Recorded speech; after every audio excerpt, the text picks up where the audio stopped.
Assalamualaikum warahmatullahi wabarakatuh. Selamat bertemu kembali anak-anakku di pembelajaran bahasa Indonesia, khususnya di pelajaran bahasa Indonesia kelas 10, tepatnya di SMK Negeri 1 Sindang, di SMK PK atau SMK Pusat Keunggulan. Dalam hal ini, Bapak ingin menyapa kalian terlebih dahulu. Mudah-mudahan selalu dalam keadaan sehat walafiat dan ingat selalu dengan selalu menerapkan protokol kesehatan dengan baik. Halo anak-anakku, pada kesempatan ini kita akan melanjutkan pembelajaran selanjutnya. Kita akan mengungkapkan kritik lewat senyuman. Sebelumnya, kalian pahami bab 1 terlebih dahulu. Ketika ada permasalahan, silakan kalian lewat GC. Nanti akan Bapak tanggapi pertanyaan-pertanyaan kalian dan bagaimana solusinya. Dan kita pecahkan berbagai permasalahan kita dalam belajar lewat GC tersebut. Untuk anak-anakku, khususnya kelas 10 siswa SMK Negeri 1 Sindang, dalam hal ini Bapak menginginkan ketika pembelajaran ini berlangsung, silakan kalian persiapkan alat tulisnya terlebih dahulu. Simak baik-baik penjelasan dari Bapak. Apabila diperlukan, silakan kalian catat. Ya. Sekali lagi, apabila diperlukan, silakan kalian catat di catatan kalian masing-masing tentunya. Tolong simak baik-baik penjelasan Bapak ini. Dalam bab ini atau bab 2, kita akan mengungkapkan kritikan lewat senyuman. Jadi, ketika kita mengkritik, tidak harus dengan wajah yang bagaimana ya, tidak usah. Yang penting kita lihat senyum, santai, tapi berbobot, sesuai dengan fakta dan sesuai dengan realita. Sama halnya dengan pembelajaran kemarin tentang laporan teks observasi, kalian juga pasti akan menyampaikan dengan detail fakta-fakta yang sudah kalian observasi. Nah, sedangkan sekarang bab 2 kita akan lebih menekankan. Kita akan lebih menekankan kepada cara kita mengungkapkan kritikan. Ya, mengungkapkan kritikan lewat senyuman tentunya dengan cara santai. Dan ingat kembali, di dalam pelajaran bahasa Indonesia, khususnya SMK PK, kita tidak terlepas dari profil pelajar Pancasila. Masih ingat anak-anakku tentang profil pelajar Pancasila? Ya, 1 apa? 2 apa? 3 apa? 4 apa? 5 apa? Dan 6 apa? Ya, tolong diingat kembali arah kita sesuai dengan profil pelajar Pancasila. Oke, kita lanjutkan ke dalam tujuan pembelajaran. Tujuan pembelajaran dalam pelajaran ini, ya, kita akan mengevaluasi gagasan dan pesan pada teks monolog berupa lawakan tunggal. Selanjutnya, kita akan memahami dan menganalisis gagasan dalam teks anekdot dengan kritis dan reflektif. Yang selanjutnya, kita akan menginterpretasi informasi untuk mengungkapkan gagasan dan perasaan simpati, peduli, empati, atau pendapat pro dan juga kontra dari teks visual secara kreatif. Selanjutnya, menggunakan sumber lain untuk menilai akurasi dan kualitas data serta membandingkan dengan isi teks. Selanjutnya, menulis teks eksposisi hasil penelitian sebagai sumber dalam menyampaikan kritik sosial. Selanjutnya, menulis teks eksposisi hasil penelitian sebagai sumber dalam menyampaikan kritik sosial. Selanjutnya, menerbitkan hasil tulisan di media cetak maupun digital.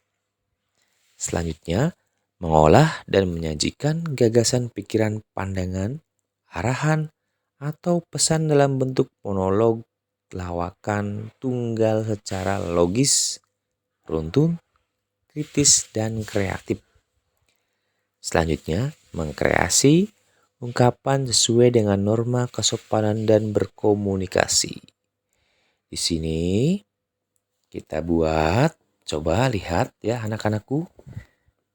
Di selanjutnya ada mengungkapkan kritik lewat senyuman. Nah, di situ ada arah panahnya, ada pengertian anekdot, ada ciri-ciri anekdot, ada fungsi anekdot, ada struktur anekdot, ada langkah-langkah menyusun anekdot, ada ciri kebahasan anekdot. Tolong dipahami sekali lagi anak-anakku. Bapak ulangi, ada pengertian anekdot, ada ciri-ciri anekdot, ada fungsi anekdot, ada struktur anekdot, ada langkah-langkah menyusun anekdot, dan juga ada ciri kebahasaan anekdot. Di sini Bapak sajikan pengertian anekdot. Coba lihat, ada gambar tuh. Gambar 1, ada gambar 2, ada gambar 3, ada gambar 4. Coba perhatikan baik-baik dari keempat gambar tersebut. Ya. Di sini berdasarkan KBI, anekdot merupakan cerita lucu atau humor yang berisi tentang kritikan terhadap sesuatu, biasanya mengenai orang penting atau terkenal berdasarkan kejadian yang sebenarnya. Jadi, kita mengkritik seseorang, ya sekali lagi kita mengkritik seseorang lewat teks anekdot. Ya, jadi tidak akan membuat orang itu marah atau gelisah atau tidak terima dengan kritikan kita. Jadi kita salurkan, kita tuangkan kritikan-kritikan dengan bahasa yang mudah dimengerti dan tidak menyindir seseorang atau tidak membuat orang marah juga tentunya.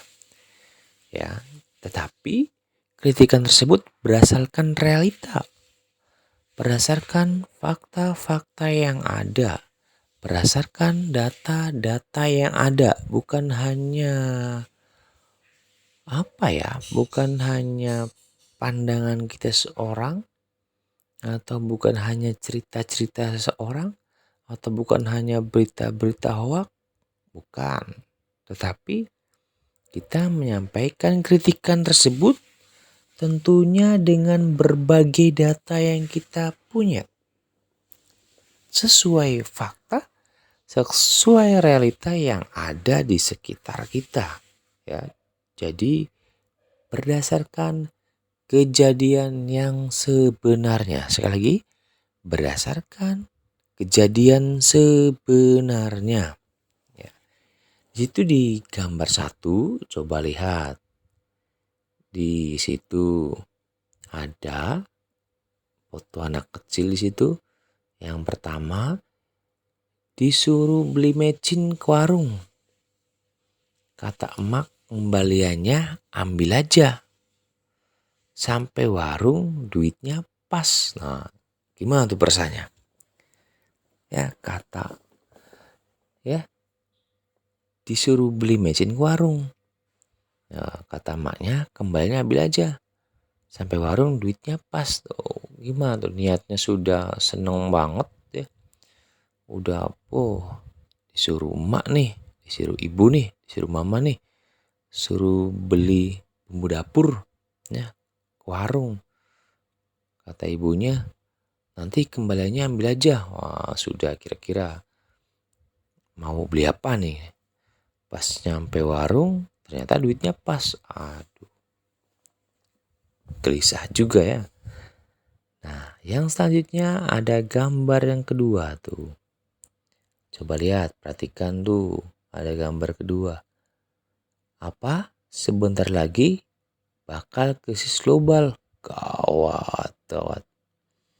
Nah, di situ yang keduanya, panik. Alah, panik.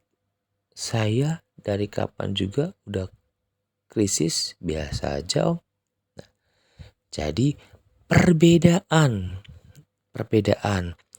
Mungkin orang-orang yang di sini orang-orang yang kaya, orang-orang yang beruang, atau orang-orang yang menumpuk uangnya ketika mendengar akan krisis, orang yang sudah terbiasa hidup mewah barangkali contohnya ya, atau orang-orang yang sudah biasa hidup mapan barangkali, atau yang sudah biasa hidup enak barangkali, tiba-tiba mendengar akan ada krisis global. Wah, udah gelisah nih. Sudah bagaimana, atau barangkali sudah menyiapkan berbagai persiapan tentunya.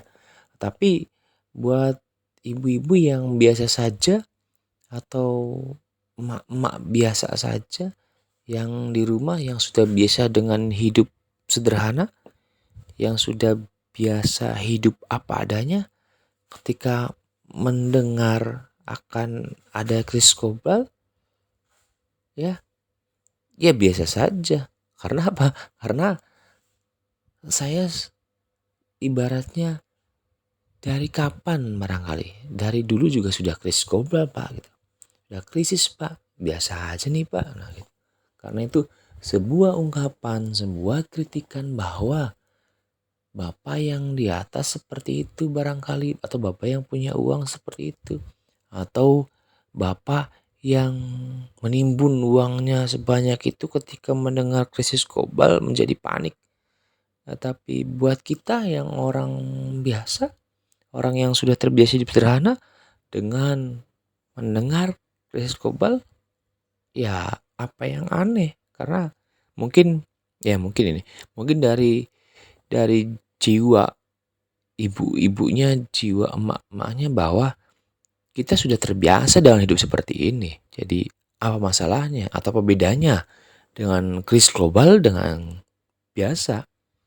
Ya kan? Dengan keadaan yang biasa, karena kita tiap harinya seperti ini gitu. Untuk orang-orang yang di bawah tentunya.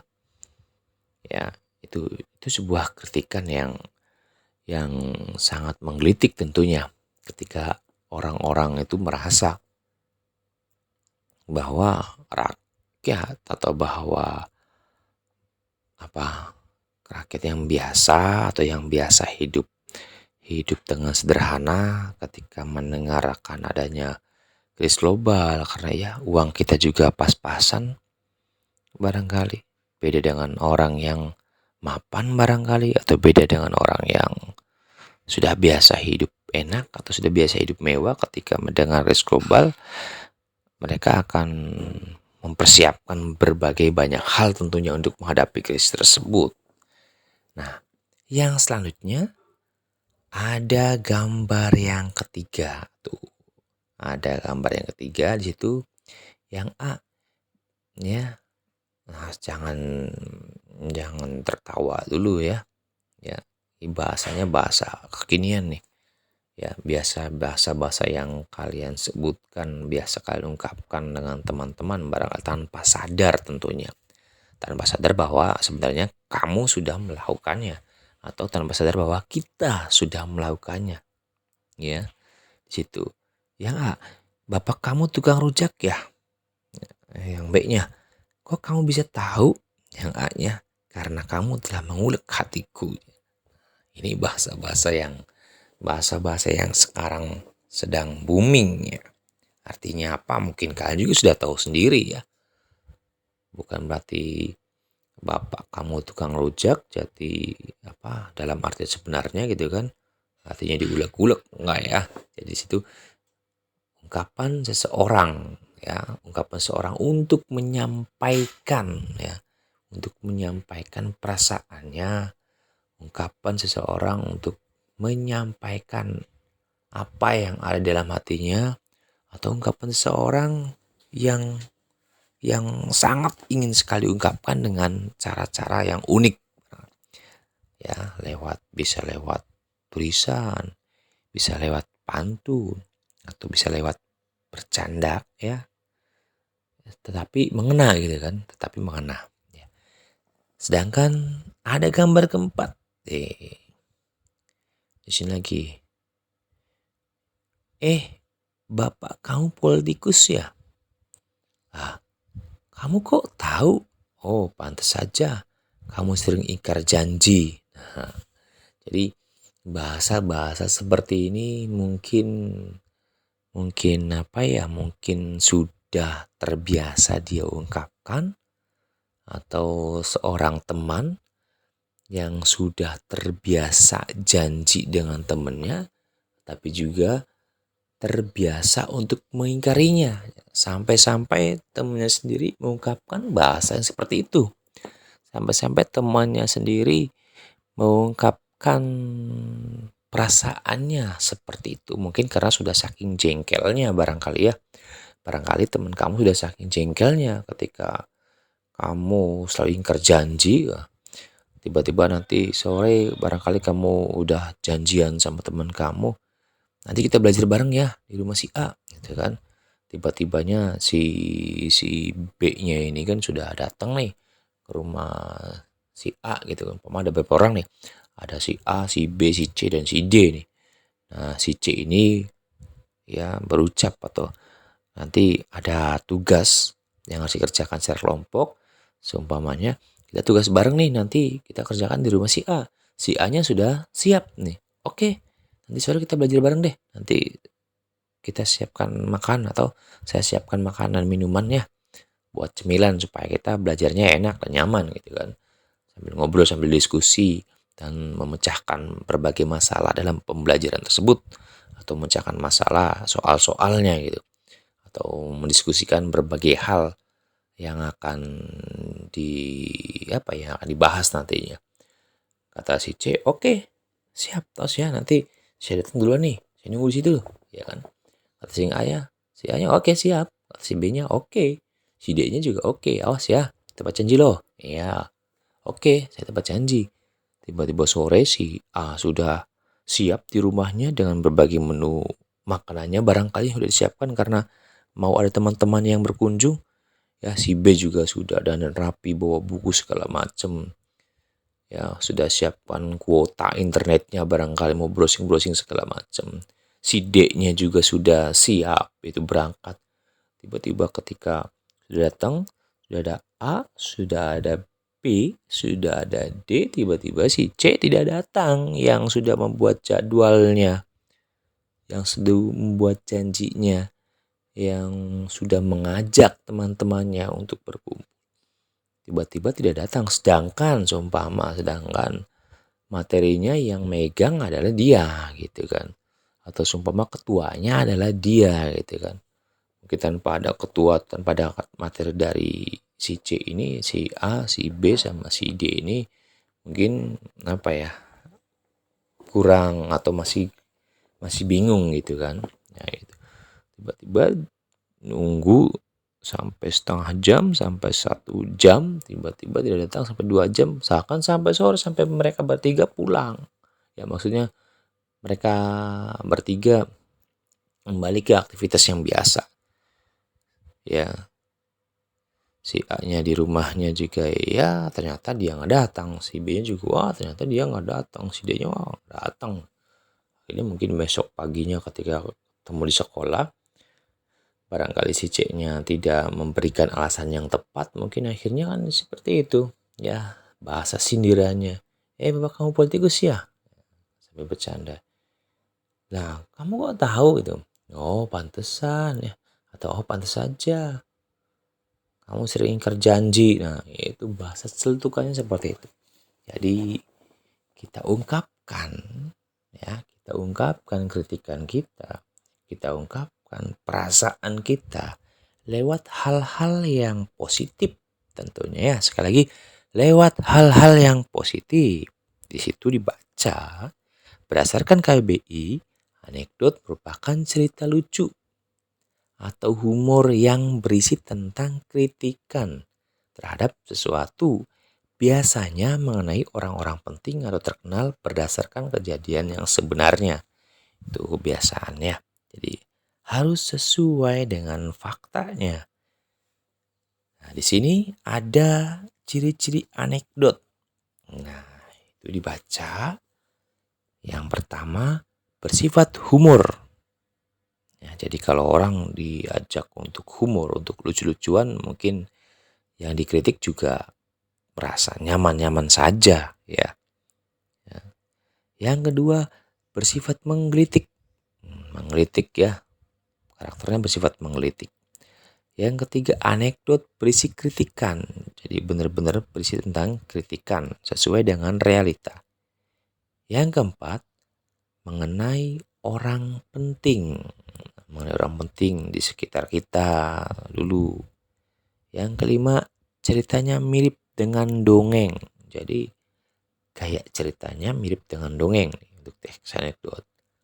Yang keenam, memiliki tujuan tertentu. Jadi teks anekdot juga harus ada tujuannya, harus ada yang dicapainya gitu. Harus ada yang dicapainya. Yang ketujuh, bisa hewan dan manusia saling berhubungan. Jadi bisa dikait-kaitkan saja. Ya, bisa dikait-kaitkan saja. Tentunya berbagai ciri-ciri anekdot ini ketika penyampaiannya kita juga harus mengingat kembali tentang profil belajar Pancasila. Yang keenam, ada 6 tadi itu, silakan. Ya. Jadi kita pacuannya ke situ. Selanjutnya tuh dilihat ada fungsi anekdot. Nah, fungsi anekdot di sini coba dibaca anak-anakku. Perhatikan tuh tulisannya apa. Ya. Jangan lupa kalian catat bila perlu. Ya. Simak baik-baik. Barangkali nanti ketika Bapak tanyakan sewaktu-waktu dari fungsi anekdot itu apa, kalian bisa menjawabnya tentunya. Ya, menjawab di luar kepala ya, bukan berarti dia catatan lagi. Makanya disimak baik-baik. Perlu catat. Sekali lagi, perlu catat. Di situ fungsi anekdot. Anekdot berfungsi untuk menyampaikan baik fiksi maupun non-fiksi. Sehingga pembaca seolah-olah menyampaikan peristiwa yang disampaikannya. Ya, sekali lagi, Bapak ulangi. Anekdot berfungsi untuk menyampaikan baik fiksi maupun non-fiksi. Sehingga pembaca seolah-olah menyampaikan peristiwa yang disampaikannya. Ya, itu fungsinya ya. Fungsi dari anekdot. Selanjutnya, di situ ada struktur anekdot. Di sini ada 5. Perhatikan baik-baik ya. Perhatikan baik-baik tuh. Struktur anekdot. 1 apa? 2 apa? 3 apa? 4 apa? 5 apa? Bapak yakin anak-anakku sedang menyimak ya, menyimak baik-baik penjelasan dari Bapak. Karena anak-anakku santun-santun semua, soleh dan soleha semua. Ya. Lihat, dibaca, dipahami, dan ditelaah dengan baik. Di situ, Bapak bacakan struktur anekdot. Yang pertama, abstraksi. Abstraksi ini merupakan awalan dari cerita dan berfungsi memberikan gambaran awal tentang cerita tersebut. Jadi kita patokannya ceritanya apa, kita buat abstrak dulu. Ya, awalan dulu nih. Kita buat awalan dulu nih supaya orang tertarik membacanya, supaya orang merasa penasaran. Ya, kita awali dulu penasaran. Ya, awali dulu nih. Kita awali, kita tawarkan nih. Kalau orang jualan buah nih, juga buahnya nih. Ini Bapak Ibu buahnya manis. Ya kan, kalau melon, buah melon baunya harum nih, baunya harum. Manis banget nih, legit banget. Nah, itu awalannya.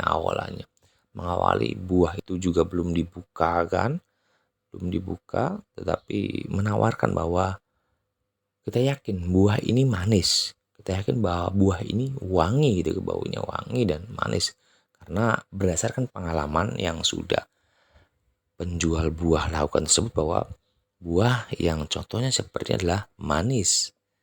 Ya, sangat enak untuk jadi dia tawarkan, diawali dulu. Yang selanjutnya ada orientasi. Nah, di sini ada orientasi. Orientasi itu merupakan latar belakang cerita anekdot itu terjadi. Ya, orientasi itu merupakan latar belakangnya. Latar belakangnya apa? Ya, membuat cerita anekdot itu. Kenapa sih membuat anekdot? Apa yang melatar belakangi? Apa yang mendasari? Atau ada permasalahan apa sih di sekitar kita sampai kita membuat teks anekdot?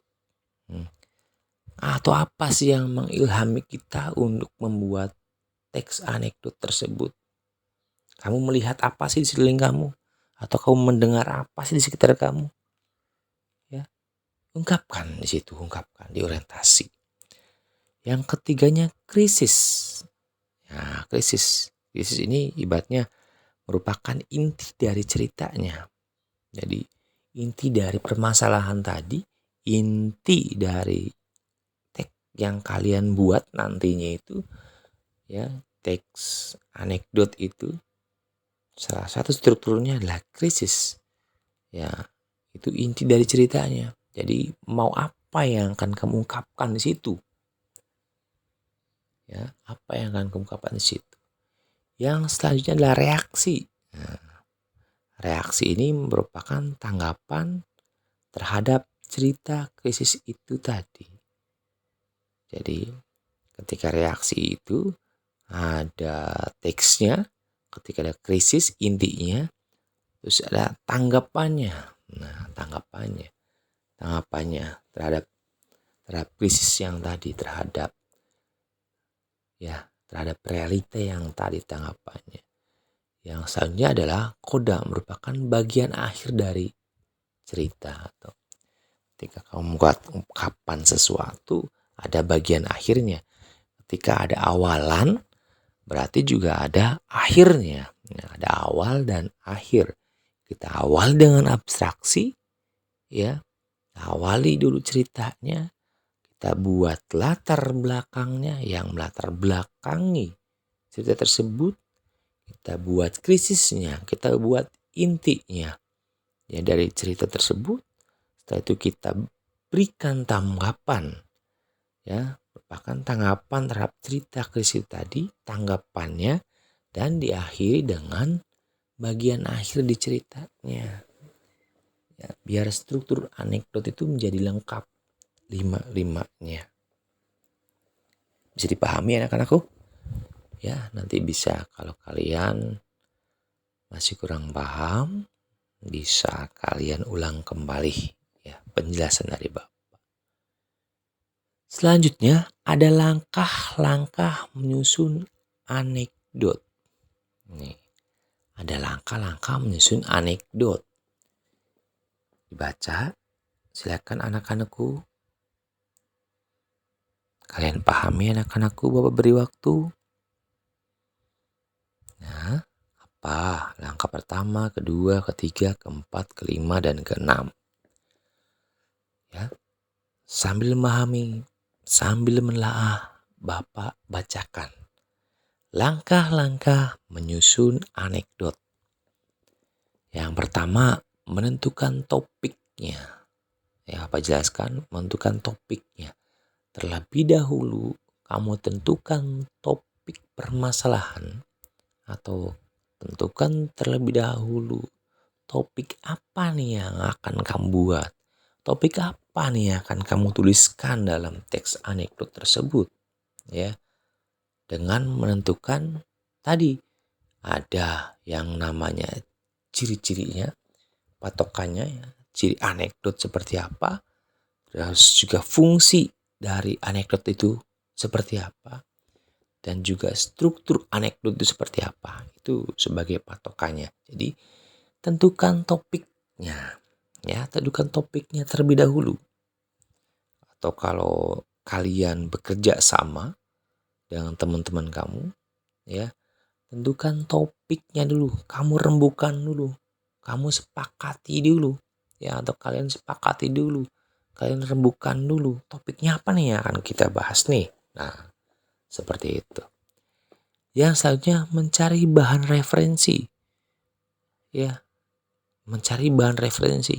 Kalau kamu lihat dari samping-samping kamu atau kamu lihat dari sekitar kamu, lingkungan kamu, itu juga referensi kamu. Apa yang kamu lihat, apa yang kamu dengar gitu kan, apa yang kamu rasakan. Itu di sekitar kamu ya bisa jadi referensi. Di samping buku, di samping penjelasan. Ya, di samping kamu juga bisa melakukan searching ya. Yang selanjutnya menyampaikan pesan yang akan disampaikan atau sindiran yang akan disampaikan. Jadi kamu tentukan mau apa nih yang kita buat. Apakah kita akan menyampaikan suatu pesan sosial atau bagaimana? Ataukah kita lakukan sindiran atau kita buat sindiran yang kita sampaikan? Kita pilih apakah kita mau memberikan pesan terhadap pembaca atau penikmat, ya, penikmat teks anekdot kamu, ataukah kita memberikan sindiran, ya. Kita berikan sindiran itu maksudnya sindiran terhadap keadaan, ya, supaya si pembaca tadi paham dengan bahasa sindirannya gitu. Ya, atau penikmat teks anekdot ini biar tahu, ya. Jadi tentukan apa yang mau kita sampaikan, ataukah berupa sindiran kah, ataukah berupa pesan kah, ya, pesan-pesan moral barangkali. Silakan ungkapkan. Selanjutnya menentukan unsur lucu. Menentukan unsur lucunya di mana nih? Kamu tempatkannya di mana nih ketika membuat teks anekdot? Jadi orang kalau sudah mendengar teks anekdot, bagi yang paham, wah pasti ada yang lucu nih. Di mana letak lucunya nih? Gitu kan. Jadi letak lucunya bagaimana? Dan di saat apa nih letak lucunya? Kamu tentukan, Kak. Karena letak dari atau roh dari teks anekdot tadi ada di unsur lucunya, tetapi lucunya itu mengena. Ya. Lucunya itu benar-benar fakta gitu. Ada, bukan lucu yang dibuat-buat tanpa, maksudnya tanpa fakta, tanpa realita, jangan ya. Jadi kamu buat lucunya itu sesuai fakta. Ya, tempatkan unsur kelucuan itu dengan baik, ya, dan dengan tepat di dalam menyusun teks anekdot. Yang selanjutnya menentukan struktur cerita berdasarkan teks anekdot. Jadi struktur ceritanya itu kamu tentukan, ya. Strukturnya seperti apa? Ya, struktur ceritanya seperti apa? Dengan berpatokan tadi, dengan patokan ke dalam struktur anekdot tadi, ya. Tentukan strukturnya. struktur cerita berdasarkan teks anekdot nih.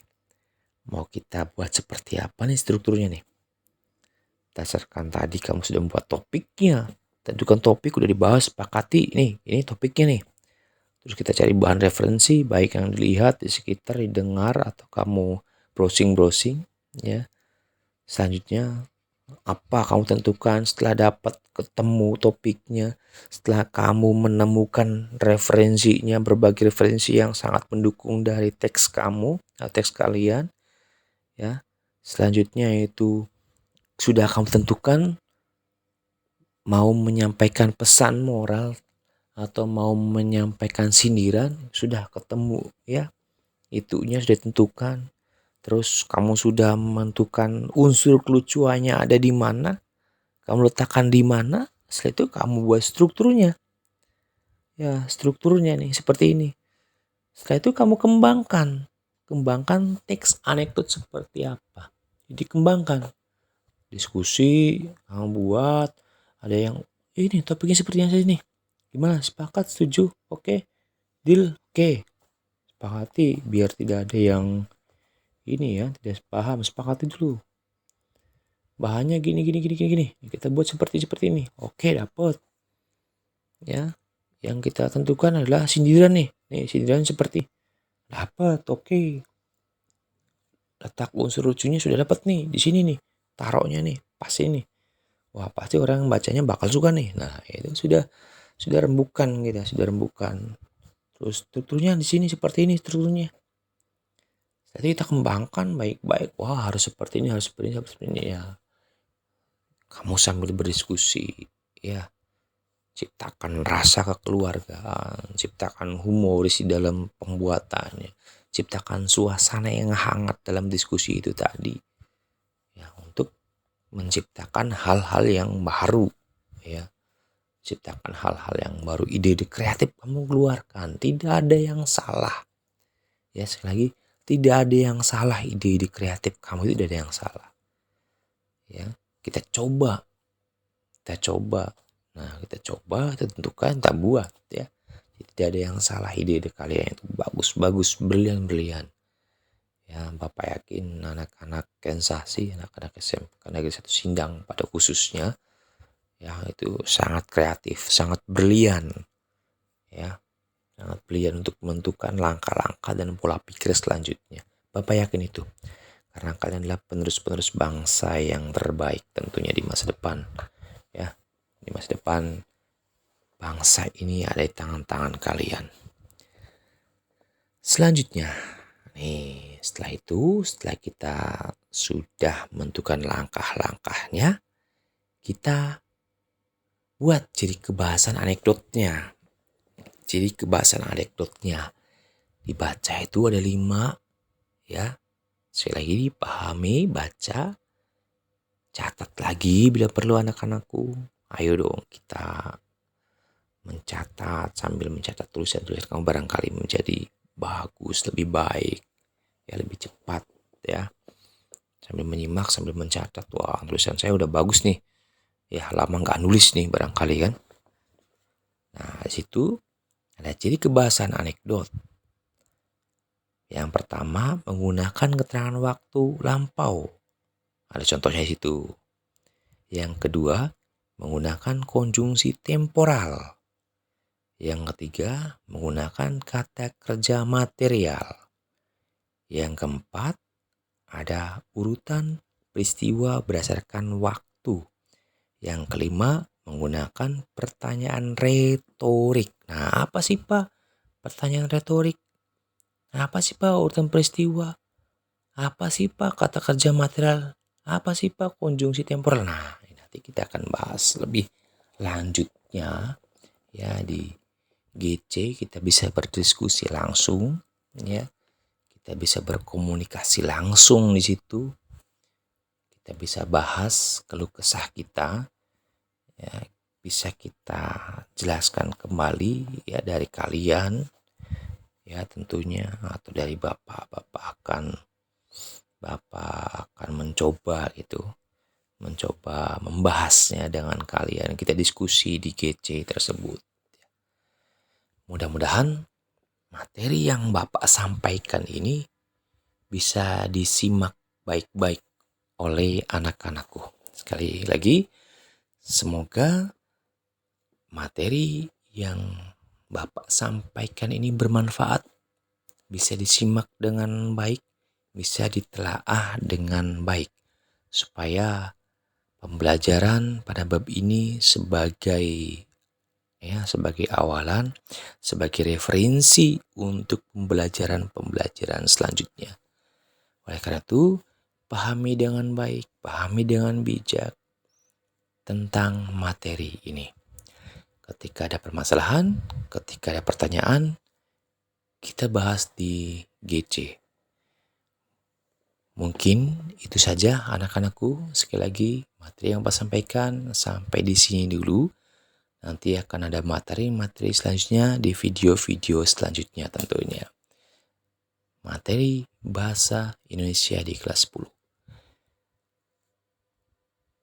Jangan lupa simak video ini dengan baik, telaah dengan baik, dan ingat tetap mematuhi protokol kesehatan. Jaga diri, jaga kesehatan kalian, jaga imun kalian.